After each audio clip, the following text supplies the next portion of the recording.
Magandang araw Pilipinas, ito ang boses ng masa naghahatid ng mga may init na balita. Sa ating pangunahing ulat ngayong araw, isang makasaysayang desisyon ang ilabas ng Korte Suprema matapos maglabas ng warrant of arrest laban kay Pangulong Kuting Jr. Ayon sa mga ulat, ang kautosang ito ay kaugnay ng isang matagal ng kaso na umunoy may kinalaman sa katiwalian at iba pang paglabag sa batas. Dahil dito, maraming mamamayan ang nagtipon-tipon sa harap ng Malacanang, nananawagang tuluyan ng patalsikin ng Pangulo sa pwesto. Sa ngayon, mahigpit na ang seguridad sa paligid ng palasyo kung saan nakabantay ang mga kapulisan at militar upang mapanatili ang kaayusan. Samantala, maring itinanggi ng kampo ng mga diktador ang mga paratang at sinabing ito ay bahagi lamang ng isang planong pampolitika upang pabagsakin ang kanyang administrasyon. Ayon sa kanilang pahayag, handa silang labanan ng anumang kaso sa korte at patunayan na walang basihan ang mga akusasyon laban sa Pangulo. Patuloy ang pagtutok ng taong bayan sa magiging susunod na hakbang ng gobyerno at ng Korte Suprema. Magiging malaking dagok ito sa kasalukuyang administrasyon kung tuluyang ipapatupad ang warrant of arrest at mapatalsik si Kuting Jr. sa palasyo. At yan nga ang balitang ating pagkakatutukan. Ngunit bagong lahat, siguraduhin mag-subscribe at i-hit ang notification bell para sa patuloy na pagtutok sa mga silip ng bagong balita sa tunay na boses ng masa.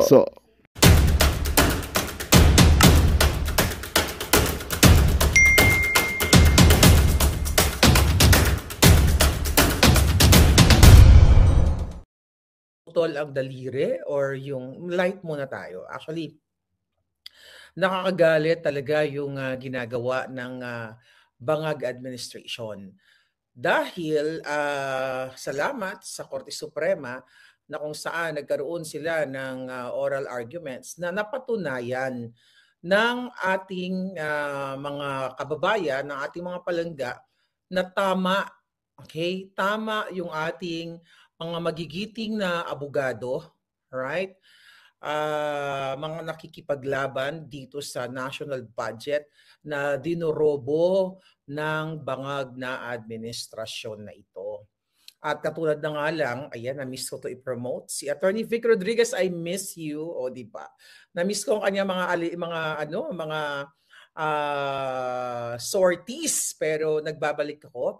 So, thank you. Siya nga pala yung mga nagme-message sa akin sa email. Hindi ko pa kayo masagot kasi nga ang lola ninyo, virus ni Liza Tanas. But I'm feeling better and beautiful again. All right. So support ang ating Attorney Vic Rodriguez and all the Duterte senators. Okay. So kahapon, nagkaroon nga ng argumento dyan sa Korte Suprema na kung saan namuti o namawis ang itlog ni Solicitor General. Alright, just 1 minute. Gising na si Tapol. Lo? Okay. So anyway, yun nga, namuti at namawis ang itlog ang itlog ni Minardo Guevara kung paano niya ipagtanggol ang kanyang mga among bangag. Okay? Mga among mandorobo na nagnanakaw patuloy-tuloy sa inyo. Napakasimple lang naman doon sa actually di ko naman napakinggan lahat, pero yung pinaka-juice ng argumento na kung saan napakagaling ng Associate Justice Amy Lazaro Javier, and I hope tuloy-tuloy yung kanyang pagpapatupad ng tama at tamang batas sa atin. Dahil doon sa kanilang argumento, pinatunayan sa mga katanungan o mga tanong na kung saan bakit pinapaliwanag itong mga julul, okay? Sa pagre-represent ni Solicitor General Guevara kung saan pilit nga niyang, siyempre pagtatakpan niya yung amo niyang adik. Alright? Pinapaliwanag sila na bakit inilipat sa National Treasury etong pondo sa PhilHealth. So ang dahilan ng mga bangag, kesyo daw ito ay inilaan doon sa proyekto like bridges, roads, infrastructures, and malayo sa PhilHealth o malayo sa kalusugan ng ating mamamayan. So ngayon, at hindi lang yon, yung binabanggit niyang infra project, maiksi lang tayo dito sa topic na ito. Kasi yung iyak ng bata, kailangan nyo marinig, at yung kasinungalingan na naman ng DILG. Mamaya pupunta tayo dyan. So anyway,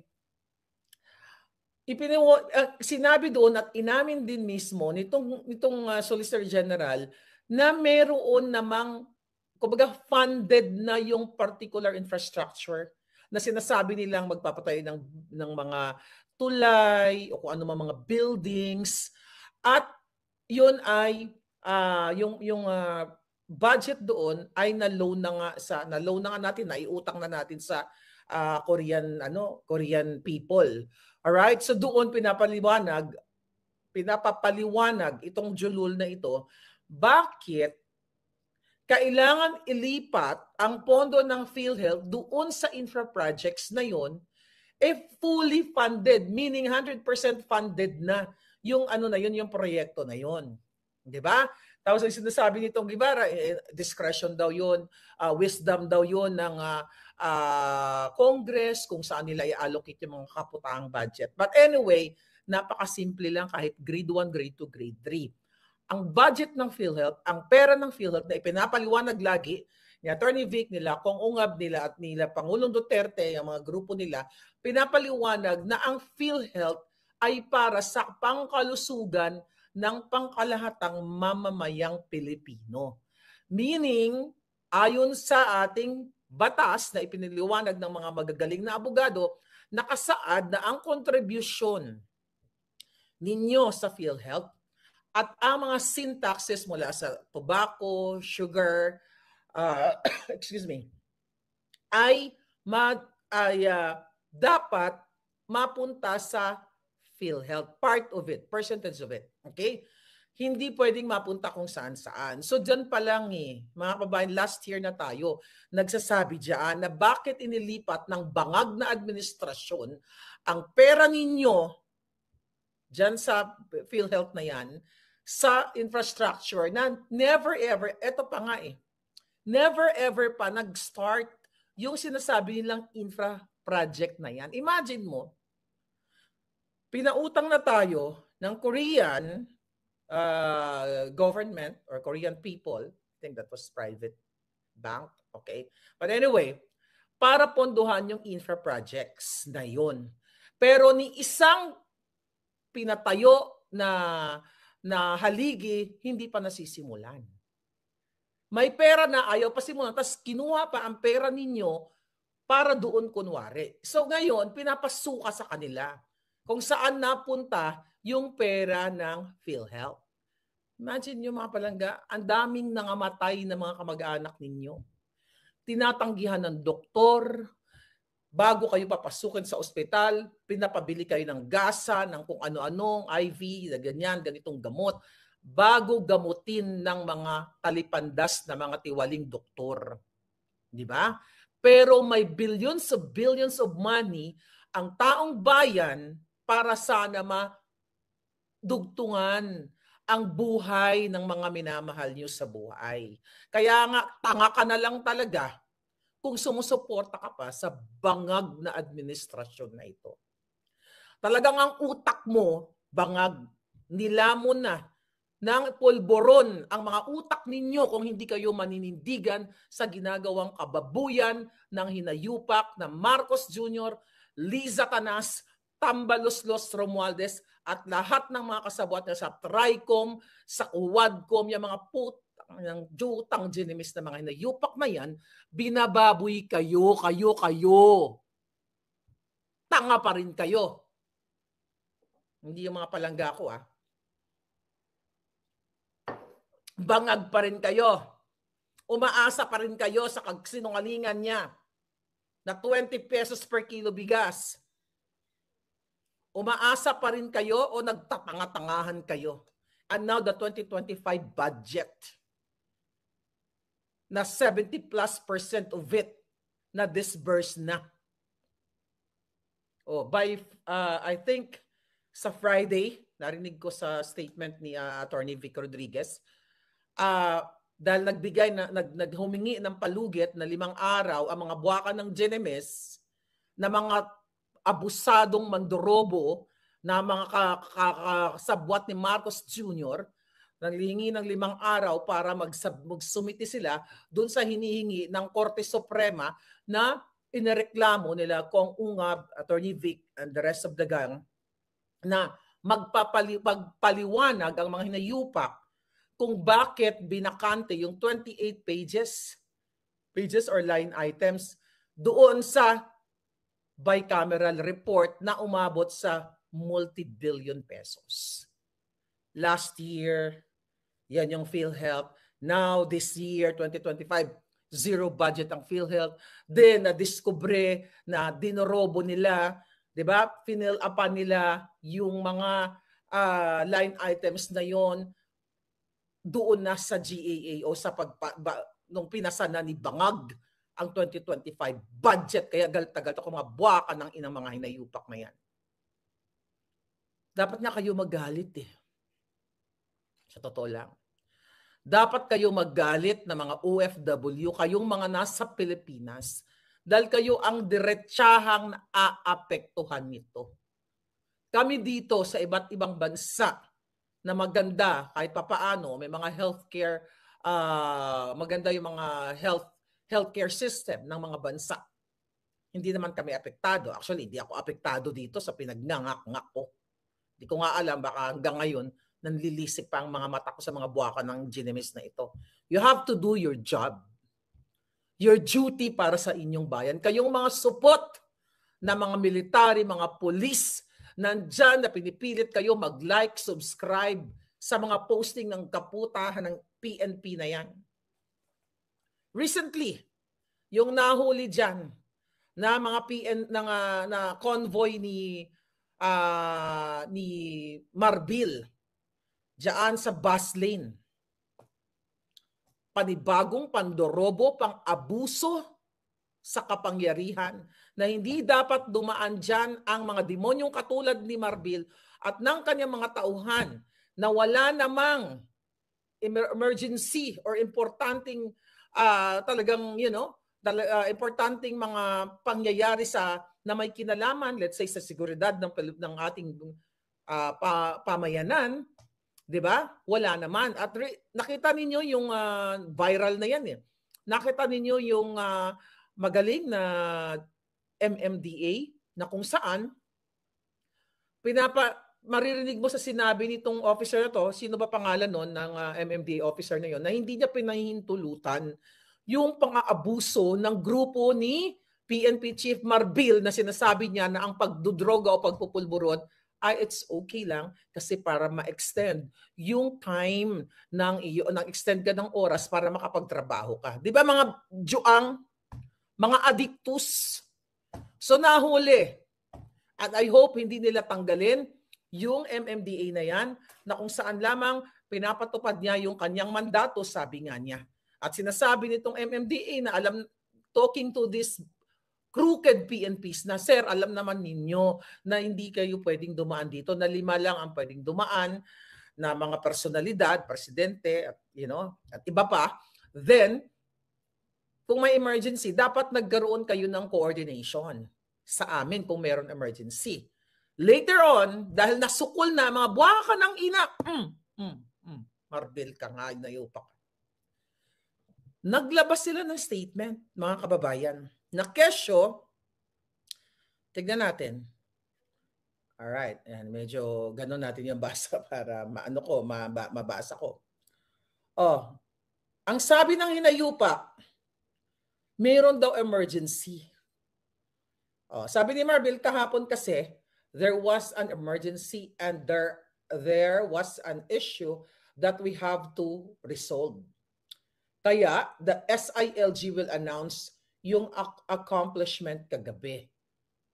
Julul, anong emergency?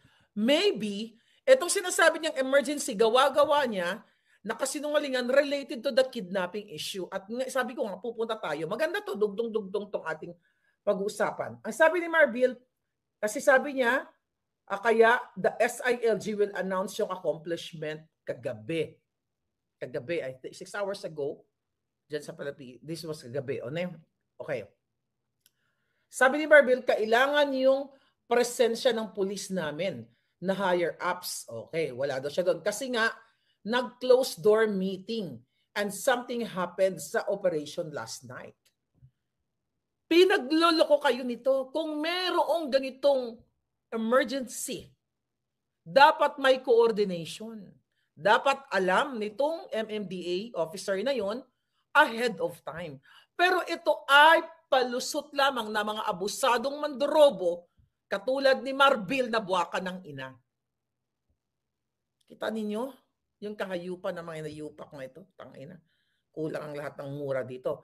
Ngayon, ito naman ang isang mukhang tuko na laging tagapagsalita ng PNP. Meron naman po doon sa guidelines na kapag ang mga PNP officers ay urgent and emergency in nature, ay po pwede naman pagdumaan po. Ano nga yung urgent and emergency? Wala silang maipaliwanag. Doon sa video na yon, ang sinasabi emergency kasi. Kay ano kasi ito, kay PNP chief. Ano yung emergency? At bakit walang kung meron yan coordination, kung totoong may emergency, may papeles dapat, paper, or na-inform na. Yung mga officers na yon, sa ganitong panahon. Okay, isang radyo lang yan eh. Just a text away nga lang eh. Like just a second away. Kita nyo, binagago kayo, tatanga-tanga pa rin. Ang mga bugo na follower ni Bangag, mga buwaka ng ina nyo, hindi pa kayo kunin ng lupa. Visit kayo. Ginagago na kayo. So ano tong sinasabi ni Marbil na to be announced later ng ISLG ni John Vic Remulla? Nakitang-kita, I think 7 hours ago, nagkaroon sila ng press conference. Ito, gamitan nyo ng utak, pang grade 1 lang ang kailangan nyo. Nag-press conference sila patungkol sa batang inutod ang daliri. Nasa akin yung video, actually, pinakita ko sa mga kaibigan ko yung iba na iyak.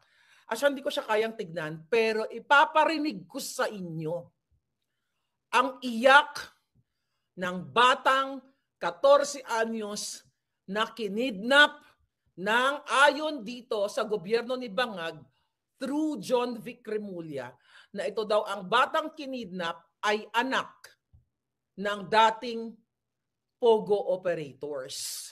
At ang nangidnap daw ay mga Pogo operators. Kaya tingin-ingining napatanong ako, sino ba ang mga kasabwat ng Pogo operators?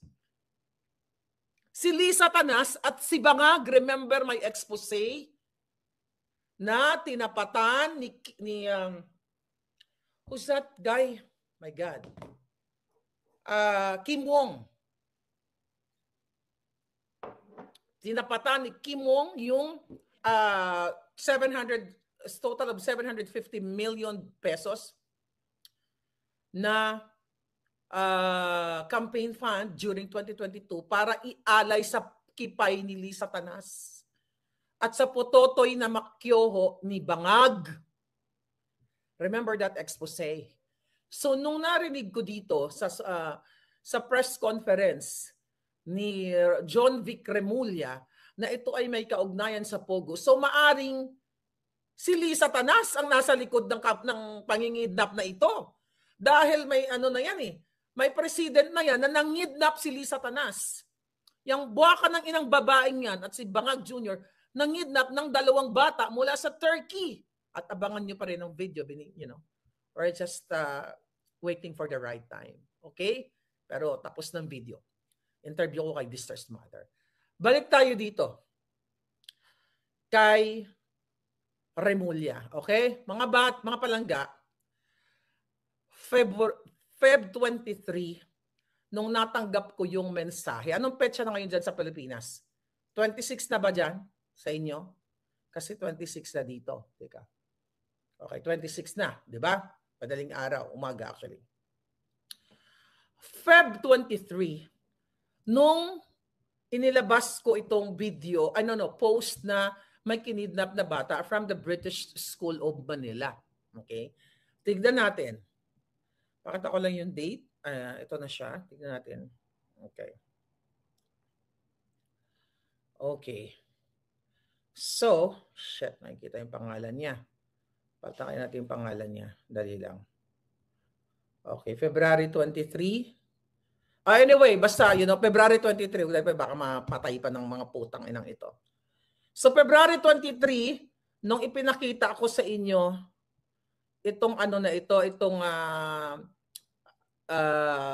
na ito, I think million na ang mga nag-like and share nito. Okay? Yung message ng British School of Manila na kung saan may kinidnap na 14 years old na bata. Actually, hindi ito ibinalita ng mainstream media. Eto lang sila, I think yesterday and today, dyan sa Pilipinas, nagkaroon nga ng press conference at doon lang sila na-aware na mayroon palang kinidnap na bata na 14 years old. Pero titignan natin yung timeline. Okay? Kasi ito, February 23 pa, sinabi sa akin ang balitang ito at inulat ko sa inyo dun sa Facebook natin. February 20, ngayong taon, 2025, nang kinidnap itong batang ito. Hindi na nakauwi from school. Then, ang sabi dito, basahin ko lang uli yung mensahe. Layuan natin para mabasa ko ng bonggang-bongga. Okay. Kidnap student accordingly. Ito pala. Dear BSM families, British School of Manila, unfortunately need to make you aware of an ongoing situation affecting a family in our school. Wag ko na pala basahin yung basta February 20 nag-release ng statement ang British of Manila na pinasabi nila na may estudyante silang na-kidnap. Okay? Hindi na nakauwi sa kanilang bahay. Then the next day, okay, nagkaroon ng update. Ito yung update ang babasahin ko.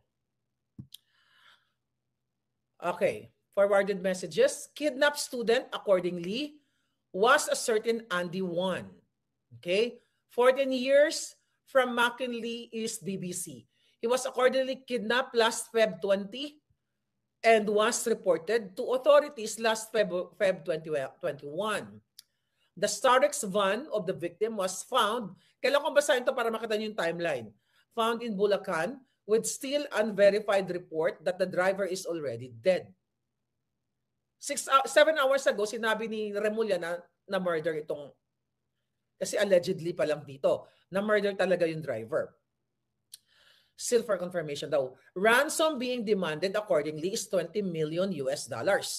Among the group being considered possibly behind the kidnapping are crooked narco politicians, military generals, criminal syndicates. Crime is rising under BBM. Actually, yung description nito is referring to the Bangag administration. Sila yung narco, kidnappers. Ito, sila yung satanas to. At si Bangag at ang mga kasabwat nila, ang exact description nitong sulat na ito. Now, may update. Ang update na ito, Pebrero 23. Mamati kayo, makinig kayo. Update. Ransom was paid. And the boy is back home, but with a chopped finger.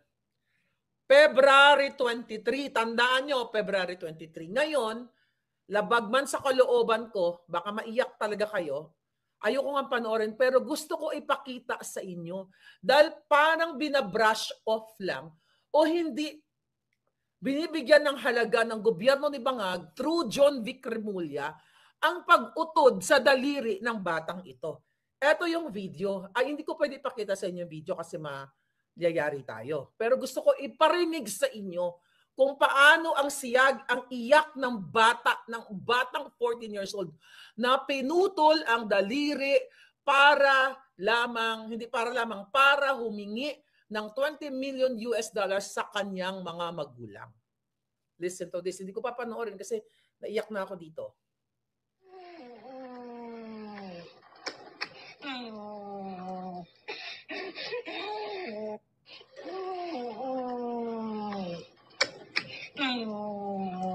Nakita niyo yung chak-chak-chak? pinutol ang daliri. Kaya ganyan, nakagapos yung bata.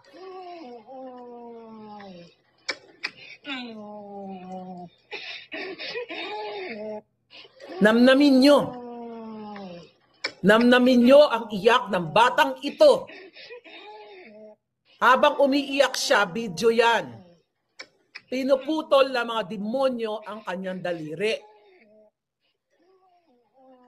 Kung mahina ang sikmura mo dito, bibigay ka. Dahil some of my friends, kinukulit kasi nila ako. Patingin. Tapos nung binigay ko, umiyak.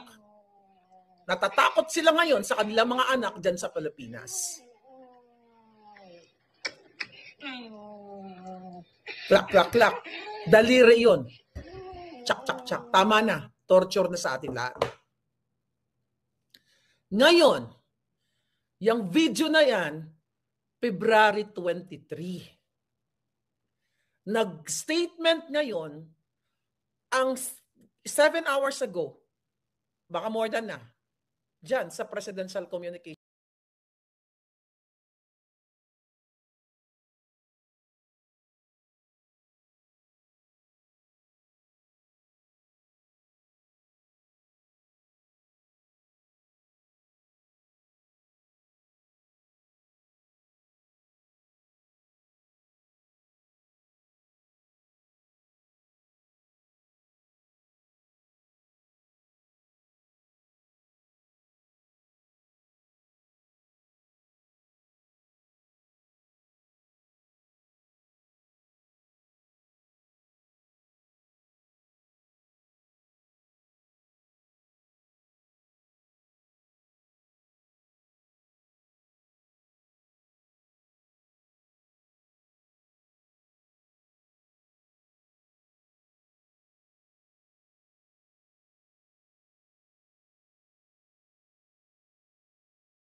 Magandang balita ang hatid namin sa inyo ngayong araw. Sa pagtatapos ng aming balitaan, nagbigay kami ng mga mahalagang impormasyon. Maraming salamat sa pagtutok at pagsuporta sa aming programa. Huwag kalimutang manatili sa mga susunod na araw para sa mga bagong balita at mga kwento na dapat nating abangan.